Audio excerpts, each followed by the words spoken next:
Well, good evening to my grandchildren. It's good to be with you again and to be able to share with you. I hope that you've enjoyed our story, The Cricket in Times Square. This is a story that I've read before to your mommies and daddies when they were little children, and I've enjoyed reading it again. And this is the last chapter, chapter 15.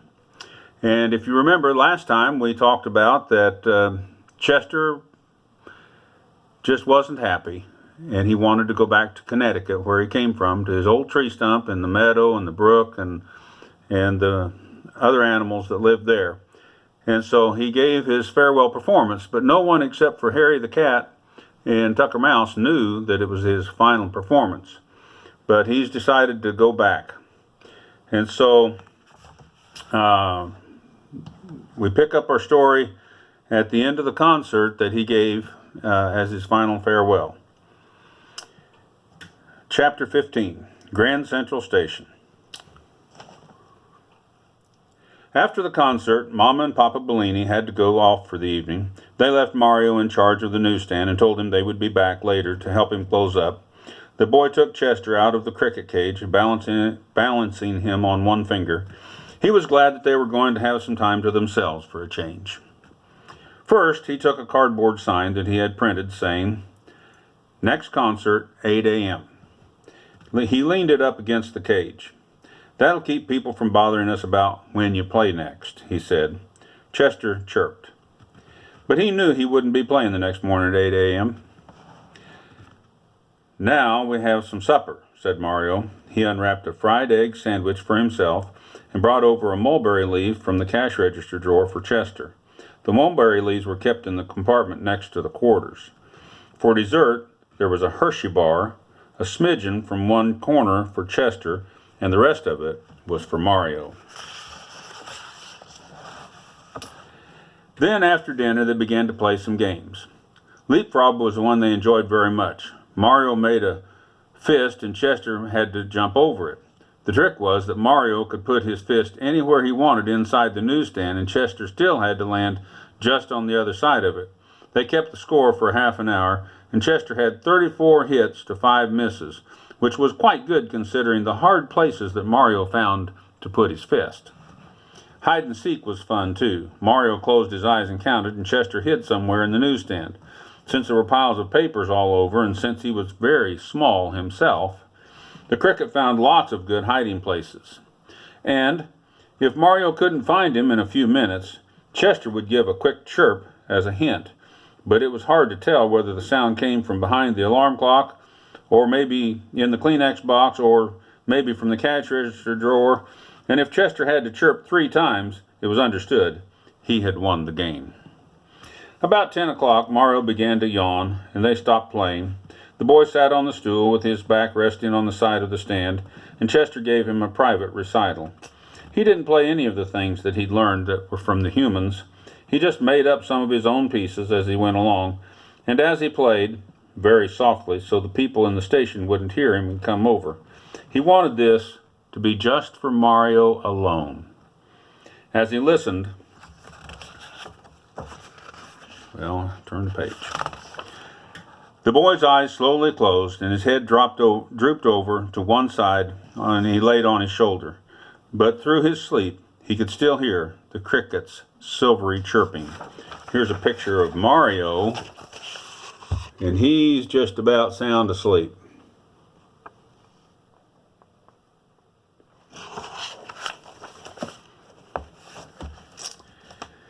Chester ended his song and sat on the shelf looking at Mario. A psst sound came up from the floor, just as it had on his first night in the newsstand. The cricket looked over, and there was Tucker Mouse again, gazing up at him. It struck Chester what a funny but likable expression the mouse's face always wore. "You'd better hurry," whispered Tucker. "Harry found a timetable, and a train leaves in an hour."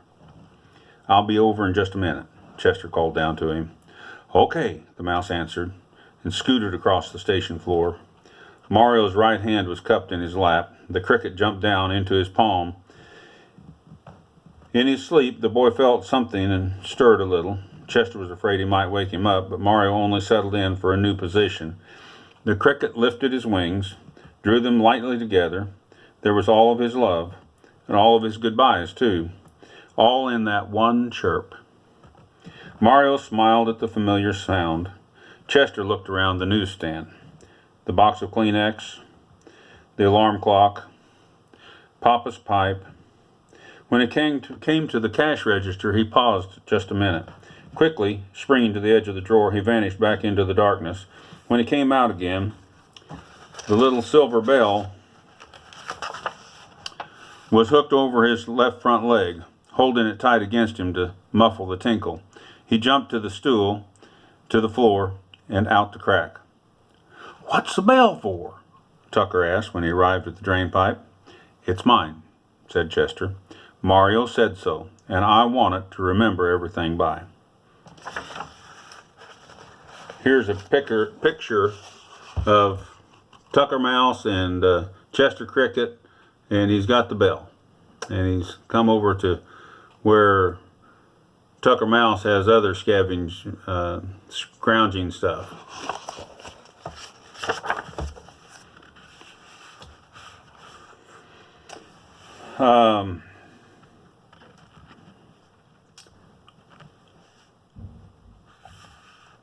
Tucker Mouse rummaged through the crowded corridor of his home, which was a pantry, and his pantry, and found a tiny package bound with Scotch tape. "I packed up some supper for you to have on the train," he said. "Nothing very much now. I mean, well, delicious, of course. A piece of steak sandwich, a chocolate cookie, but none too good for such talent." "Thank you, Tucker," said Chester. He wanted to sound very cheerful, but the words came out sort of gulpy. "Well, I guess we should go," said Harry Cap. "I guess so," said Chester. He took one more look through the drain pipe. From down the tracks came the murmur of the shuttle. Mario was still sleeping in the newsstand. The neon lights shed their endless blue-green glow. The cricket wanted to remember every detail. "It's funny," he said at last. "Sometimes the subway station looks almost beautiful." "I've always thought so," said Tucker. "Come on," said Harry Cap, and he and Tucker padded alongside Chester up to the sidewalk. Above ground, the night was fresh and clear.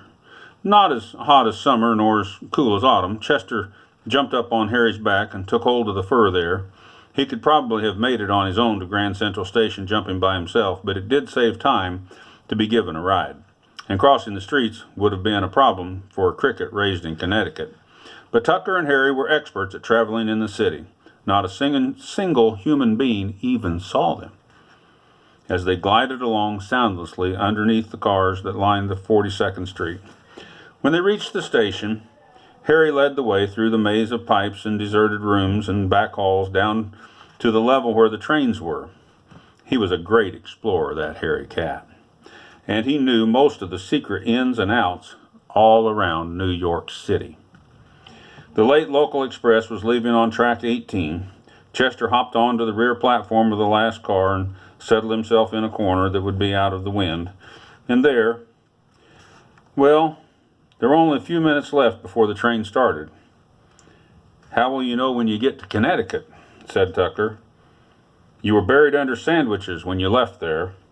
"Oh, I'll know," said Chester. "I'll know. I'll smell the trees. I'll feel the air. I'll just know." No one said anything. This was the hardest time of all. "Maybe you could come back for a visit next summer," said Harry Cap, "now that you know the way and all." "A return engagement at the newsstand," said Tucker. "Well, maybe I can," said Chester. There was another pause. Then the train gave a lurch forward, and as soon as it started to move, all the three friends found that, they still had a million things to say. Harry shouted, "Chester, take care of yourself." And Tucker told him not to worry about the Bellinis. He'd look after them. And Chester just kept chirping goodbye for as long as he could. For a while, the two who stayed could see the cricket waving, but then the train was rushed away into the darkness, went down the tunnel, and it was gone. They strained their eyes through the blackness. "Did you hear another chirp?" said Tucker after a minute. "Come on, Tucker," said Harry. "Let's go home." Together they tramped up to Times Square and down the drain, and neither one of them said even a word. They looked out of the hole, and Mario hadn't even waken up yet. "He's going to be very unhappy," said Tucker. Mama and Papa Bellini came up the stairs from the lower level, Mama gasping from the climb. Papa gently shook Mario awake. Suddenly Mama's gasping stopped, and she said, "Where's that cricketer?" They searched the newsstand completely, but they couldn't find him. Mama was sure that the man who tried to steal the bell had come back and kidnapped him. She wanted to call the police. Papa thought he might have stepped out for a breath of fresh air maybe, but Mario was quiet. He was thinking. He looked through the cash register drawer in every compartment, then pulled the drawer out completely. The back space was empty except for Mama's earring. "He won't be back," said Mario. "Well, how do you know?" said Papa. "The bell's gone," said Mario. "You and I and the cricket were the only ones who knew where it was. If a thief had taken it, he would have taken the money from the cash register drawer too. My cricket took it, and he went home." Mario's voice dropped off abruptly, but then it came back firm. "And I'm glad. I'm glad." Mom was about to exclaim that she didn't believe it, but Papa put his hand on her arm. He said he wasn't sure, but it might be. Mario didn't say anything more, because he knew. They put on the cover to the newsstand and went down to their subway. Tucker Mouse looked at Harry Cat. "He knows," he said. Harry swished his tail around him and said, "Yes, he knows." They were so relieved that for a minute, neither one of them even moved. It was all right now.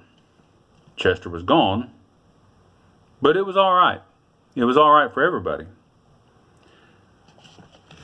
Here's a picture of Tucker Mouse and Harry Cat in the drain pipe.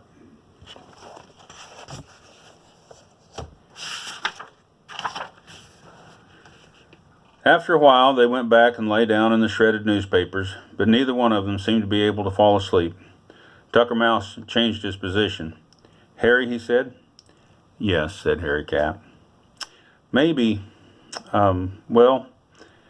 next summer we could go to the country." "Maybe we can," said Harry. "I mean," said Tucker, "the country in Connecticut." "I know what you mean," said Harry. They're already planning a reunion time to come, and that is the end of chapter 15 and the end of the book. I hope you've enjoyed your story, and if this worked out okay for you and for your mommies and daddies, I'd like to read another story to you. I was thinking about some other stories, and maybe we could read some other stories and stay connected just a little bit. I love you guys. I want all of you to know Grandpa loves you, and we'll see you soon. This quarantine thing will finally come to an end eventually, and we'll be able to be back in each other's presence soon. And I love you very much. Bye-bye.